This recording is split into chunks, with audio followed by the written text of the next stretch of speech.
ଗୋଇଠା ମାରିକି ତାଙ୍କୁ ଗର୍ଭ ନଷ୍ଟ କରିବା ପର୍ଯ୍ୟନ୍ତ କଥା ଯାଇଛି। ସମ୍ପୂର୍ଣ୍ଣ ଦର୍ଶକ ହିଁ ଦାୟୀ। ଯଦି କୌଣସି ନାୟିକା ବା ସେ ଯଦି ଗର୍ଭବତୀ ହେଲା କ'ଣ କଲା, ମାଲିକମାନେ ବାଧ୍ୟ କରି ତାଙ୍କୁ ଗର୍ଭ ନଷ୍ଟ କରାନ୍ତି। ଏମିତିକି ଗୋଇଠା ମାରିକି ତାଙ୍କୁ ଗର୍ଭ ନଷ୍ଟ କରିବା ପର୍ଯ୍ୟନ୍ତ କଥା ଯାଇଛି। ଏମିତି ବି ଆଗରୁ ବହୁତ ନଜିର ଅଛି। ପଶୁକୁ IPL ଖେଳ ଭଳିଆ ଆମକୁ ସବୁ କିଣୁଛନ୍ତି ଯେ ପିୟୁଷ ଏତେ ଲକ୍ଷ, ଅମୁକେଇ ଏତେ ଲକ୍ଷ, ସେ IPL ଭଳିଆ କିଣୁଛନ୍ତି। ଦେଖନ୍ତୁ ଆଜ୍ଞା, ଗୋଟେ କଥା ହେଉଛି ଯେଉଁ ମାରିଛନ୍ତି ଯେ ତୁଳସୀ ଗଣନାଟ୍ୟର ମାଲିକ ମାରିଥିବେ, କାରଣ ଆମେ ତ ତାର କିଛି ସଠିକ ପ୍ରମାଣ ଏପର୍ଯ୍ୟନ୍ତ ତାଙ୍କର ପୋଲିସ FIR ହେଇଗଲାଣି। ତାପରେ ପୋଲିସ ବାଲା ଇନଭେଷ୍ଟିଗେସନ କରି କ'ଣ କହିବେ ସେଟା ପର କଥା। କିନ୍ତୁ ତୁଳସୀ ଗଣନାଟ୍ୟ ମାଲିକ ମାରିଥିବେ ବୋଲି ଆମର ଆଶା ଅଛି। କାରଣ ଆଗରୁ ଅନେକ ଏମିତି ଥରେ ଥର ଶୁଣା ହେଇଛି ଆର୍ଟିଷ୍ଟମାନଙ୍କ ଉପରୁ ହାତ ଉଠେଇବା।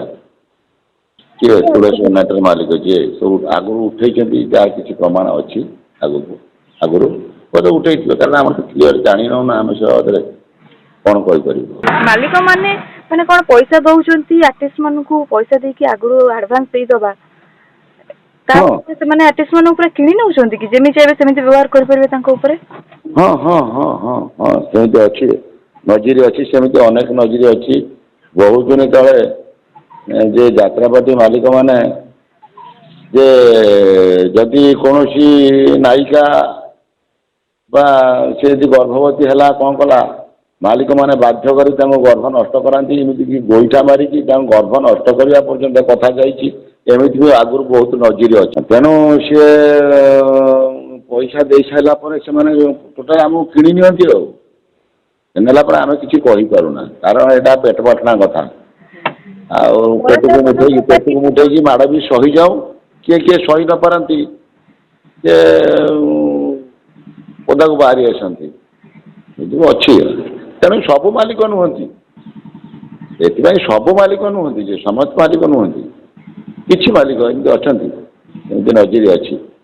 ସାର୍ ନରିପଣ୍ଡା ଜଣେ 30 ବର୍ଷର କଳାକାର, ଆଗ ଧାଡ଼ିର କଳାକାର, ସେ ତାଙ୍କୁ ଏପରି ବ୍ୟବହାରଟା କେତେ ଦୂର ଗ୍ରହଣୀୟ ସାର୍? ନା, ଏଇଟା ଟୋଟାଲ ଗ୍ରହଣୀୟ ନୁହେଁ। ହାତ ଉଠେଇବା ଗ୍ରହଣୀୟ ନୁହେଁ। କାରଣ ମାଲିକମାନେ ସେମାନେ ମାଲିକ ବୋଲି ଭାରି ଗର୍ବ କରୁଛନ୍ତି, କିନ୍ତୁ ସେମାନେ କିଛି କାଗଜପତ୍ର କରନ୍ତି ନାହିଁ, କିଛି ଗୋଟେ ବୁଝାସୁଝା କରନ୍ତି ନାହିଁ। ଟଙ୍କା ସେମିତି ଦେଇଦିଅନ୍ତି। ସେ ତ ଉତ୍ପାତ ହେଉଛନ୍ତି ନା ଟଙ୍କା ପାଇଁ।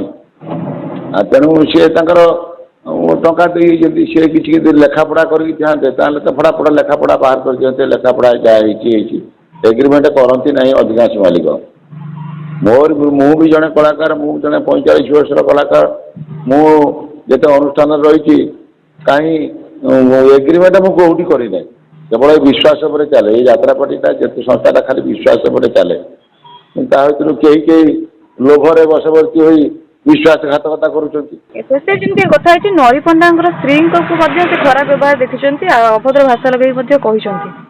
ନାଇଁ ଦେଖନ୍ତୁ, ସ୍ତ୍ରୀ କି ନରିପଣ୍ଡା ସ୍ତ୍ରୀ କି ଫୋନ କରିବାକୁ କହିବାଟା, ଏଇଟା କାହିଁକି ମୁଁ ଠିକ ମନେ କରିନି। କାରଣ ମୁଁ ଚାକିରି କରିବି, ମୁଁ କାମ କରିବି, ମୁଁ ଜବାବ କରିକି ଟଙ୍କା ନେଇଛି ଏଠି, ମୁଁ ଏଠି ମୋ ସ୍ତ୍ରୀକୁ କାହିଁକି କହିବି ଯେ ମୋ ସ୍ତ୍ରୀକୁ କହ ବୋଲି? ଏମିତି କିଛି ତାଙ୍କର ଦୁର୍ବଳତା ଅଛି ଯାହା ପାଇଁ ସେ ତାଙ୍କ ସ୍ତ୍ରୀକୁ କହିଲେ ଫୋନ କରିବା ପାଇଁ, ଏଇଟାକୁ ମୁଁ ଗ୍ରହଣ କରୁନାହିଁ। କିନ୍ତୁ ତୁଳସୀ ମାଲିକ କହୁଛନ୍ତି ସେ ନରିପଣ୍ଡାକୁ ମାରିନାହାନ୍ତି, ନରିପଣ୍ଡା ପଇସା ଲୋଭରେ ଏ ସବୁ ମିଛ କଥା କହୁଛନ୍ତି।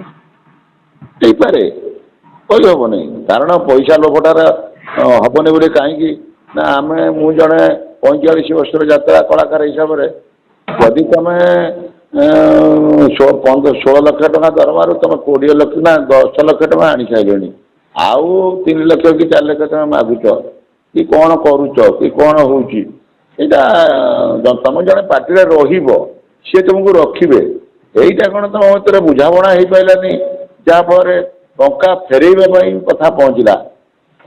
ଏଇଟା ଗୋଟେ ଉଭୟ ଭିତରେ ବୁଝାମଣା ଭିତରୁ ମୁଁ ଭାବୁଛି ନରି ହୁଏତ ମାଲିକକୁ କନଭିନ୍ସ କରେଇ ପାରିନାହିଁ ଯେ ଆମେ ତ ଚାକିରି କରିବା ମାଲିକ କତିରେ, ଆମେ ମନ ମାନିଛି, ଆମେ ପଇସା ନେଇଛନ୍ତି, ତେଣୁ ବାବୁକୁ କହିଛି, ତ ବାବୁ ନା ତାଙ୍କୁ କହି ବୋଲିକି କିଛି ହେଇଥାନ୍ତା। ପୁଣି ସେ କଥାଟା ଏତେ ବାଟକୁ ଚାଲିଯିବାଟା ମୁଁ ଏଇଟା ଠିକ୍ ମନେ କରୁନାହିଁ। କିନ୍ତୁ ସାର୍ ଆପଣ ଯେମିତି କହୁଥିଲେ କି ତୁଳସୀ ମାଲିକ ମାନେ ଅନ୍ୟମାନଙ୍କୁ ମଧ୍ୟ ମାରିଛନ୍ତି, ତ ଆପଣଙ୍କୁ ଲାଗୁଛି ଯେ ନରୀ ପଣ୍ଡାଙ୍କୁ ମଧ୍ୟ ମାଡ଼ ହେଇଥାଇପାରେ? ହଁ, ଅସମ୍ଭବ ନୁହେଁ। ଏଟା ପୋଲିସ ତାର ନେଇକି ପୋଲିସ ତାର ଯାଞ୍ଚ କରିକି ତାର ଦେଖିବ ଜାଣିବ। ଆଉ ଇଏ ଯଦି ତାର କିଛି ପ୍ରୁଫ୍ ରଖିଥିବ ଜାଣିବ ତା ସେଟା ପ୍ରକାଶ ପାଇବନି। ଆରେ ସେଟା ତ ମୁଁ ତ କହିପାରିବିନି ଯେ ହଁ ସେ ମାରିଛନ୍ତି ବୋଲି। କିନ୍ତୁ ଆଗରୁ ଏମିତି ନଜିର ଅଛି ସେ ମାଲିକଙ୍କର ହୁଏତ ମାରିଥିବେ, କହିପାରିବି ମୁଁ ସେଟା ମୁଁ ଗ୍ୟାରେଣ୍ଟି ଦେଇ କହିପାରିବିନି ଯେ ମାରିଥିବେ।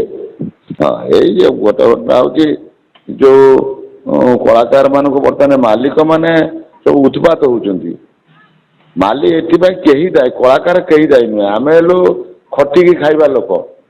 ଗୋଟେ ଦିନ ଯାତ୍ରା ବନ୍ଦ କରିଦେବେ ଯେ ଆମ ମାଲିକ ଆମକୁ ଖାଇବାକୁ ଦବ ଯେ ପଇସା ଦବ ନାହିଁ, ତାହେଲେ ଆମେ ଜୀବିକା ମାରିଦେବ। ଏଇ ଗୋଟିଏ ଦିନ ଆମେ ଲେଟ୍ କରିବୁ କି ଗୋଟିଏ ଦିନ ଯଦି ଯାତ୍ରା ବନ୍ଦ କରିଦେବୁ।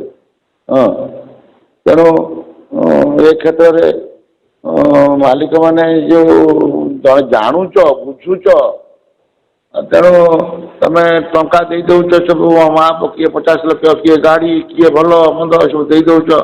ଦେଇ ସାରିଲା ପରେ ସେମାନଙ୍କର ଟଙ୍କା ଲୋଭ ଲାଗୁଛି। ହଁ, ଆଉ ତେଣୁ ବାଧ୍ୟ ହେଇକି ସିଏ ସେୟା କରୁଥିବେ। ଆଉ ଏମିତି ବହୁତ ବି ଆଗରୁ ବି ବହୁତ ନଜିର ଅଛି ଯେ ପଇସା ନେଇକି ପୁଣି ଫେରେଇବା, ଆଗରୁ ଅଛି। ଏଇଟା କିଛି ନୂଆ କଥା ନୁହେଁ।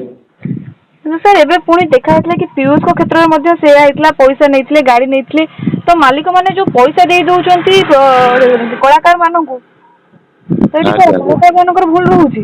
ପଇସା ନାଇଁ ନେବା। ନାଇଁ, ଭୁଲ ତ ଏକ ରହୁଛି। କାରଣ ମାଲିକ ମାନଙ୍କର ସଂଘ ଦୁର୍ବଳ, ମାଲିକ ମାନଙ୍କର ସଂଘ ନାହିଁ, ସେମାନେ କଥାବାର୍ତ୍ତା କିଛି ହଉନାହାନ୍ତି। IPL ଭଳିଆ ସେମାନେ ଖେଳୁଛନ୍ତି। ବର୍ଷକୁ IPL ଖେଳାଳି ଭଳିଆ ଆମକୁ ସବୁ କିଣୁଛନ୍ତି ଯେ ପିୟୁଷ ଏତେ ଲକ୍ଷ, ଅମୁକେଇ ଏତେ ଲକ୍ଷ, ସେ IPL ଭଳିଆ କିଣୁଛନ୍ତି। କିଣିଲ ପୁଣି ସେମିତି କିଛି ସରକାରୀ ସ୍ତରରେ କିମ୍ବା ଆଇନ କାନୁନ ସ୍ତରରେ ସେମିତି କିଛି ଏଗ୍ରିମେଣ୍ଟ କରନ୍ତ, କିଛି ନାହିଁ। ଖାଲି ମୁହାଁମୁହିଁ କଥା ହେଇକି କାଗଜ ଦସ୍ତଖତ ମାରି ଦେଇ ଦେଉଛନ୍ତି। କାରଣ କାହିଁ ଦେଉଛନ୍ତି ସେମାନେ? ନା ସେମାନଙ୍କର କଳା ଟଙ୍କାଟାକୁ ଧଳା କରିବା ପାଇଁ ଦଉଛନ୍ତି ଲକ୍ଷ ଲକ୍ଷ ଟଙ୍କା। ମୋ ଚିନ୍ତାଧାରା ଏଇଆ। ଆଜି କାହିଁକି ଲକ୍ଷ ଲକ୍ଷ ଟଙ୍କା ଦେବେ? ସେଇ ଜଣେ ମୁଁ ଶୁଣୁଥିଲି ତୁଳସୀ ମାଲିକ କହିଲେ ଯେ ମୁଁ ତୁମକୁ 10 ଲକ୍ଷ ଟଙ୍କା କି 15 ଲକ୍ଷ ଟଙ୍କା ଦେଇଦେବି, ଆଜି ତୁମର କାଲି କ'ଣ ହେଇଗଲା, ମୋ ଟଙ୍କା ରିକଭରି କରିବ କିଏ? ସେ କ'ଣ ଭୁଲ କହୁଛନ୍ତି କି? ସେ ଠିକ୍ କହୁଛନ୍ତି? ପୁଣି ବି ଏମିତି ବି ମାଲିକ ଅଛନ୍ତି ବିଶ୍ୱାସରେ 2 ବର୍ଷର, 3 ବର୍ଷର, 4 ବର୍ଷର ପଇସା ନେଖେ ଦେଇ ଦେଉଛନ୍ତି। ଯେତେବେଳେ କଳାକାର ମାନଙ୍କର ଦରକାର ପଡୁଛି ନିହାତି ମାଲିକଙ୍କୁ ସେ କନଭିନ୍ସ କରିକି ବର୍ଷେ 2 ବର୍ଷର ଟଙ୍କା ନେଇଯାଉଛନ୍ତି। ସେଠି ବି ଚାଲିଛି, ଏଠି ବି କିଛି ନାହିଁ। ତମ କ୍ଷେତ୍ରରେ ଏମିତି ହଉଛି ସବୁ। ତେଣୁ ଏଇଟା ଗୋଟେ ଯାତ୍ରା, କଳାକାର ମାନେ ନିନ୍ଦିତ ହଉଛନ୍ତି। ଏକରେ ଯାତ୍ରା ଆଗରୁ ପ୍ରଥମରୁ ଯାତ୍ରା ଗୁହାଳ ଘରେ ଶୋଉଥିଲେ, ଚୂଡ଼ା ମୁଢ଼ି ଖାଇକି ଯାତ୍ରା କରୁଥିଲେ।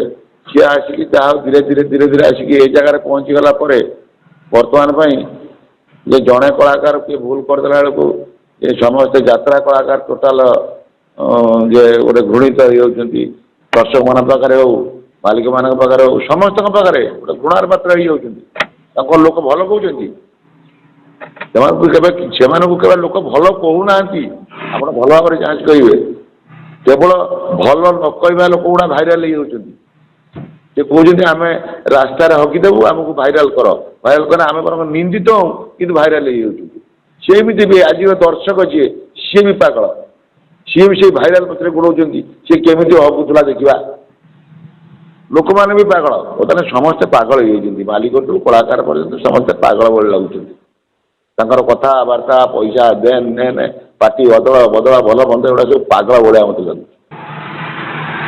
ମାନେ ଯୋଉ ଯାତ୍ରା କଳାକାର ଆଉ ମାଲିକଙ୍କର ଏଇ ଯୋଉ ପଇସା ହେରଫେର ଭିତରେ ଦର୍ଶକ ମାନେ କୋଉଠି ଯାତ୍ରାକୁ ଆଉ ଗ୍ରହଣ କରିବେ ଆପଣ ଭାବୁଛନ୍ତି? ଦର୍ଶକ ମାନେ ସମ୍ପୂର୍ଣ୍ଣ ଦର୍ଶକ ହିଁ ଦାୟୀ। ଦର୍ଶକ ହିଁ ଦାୟୀ।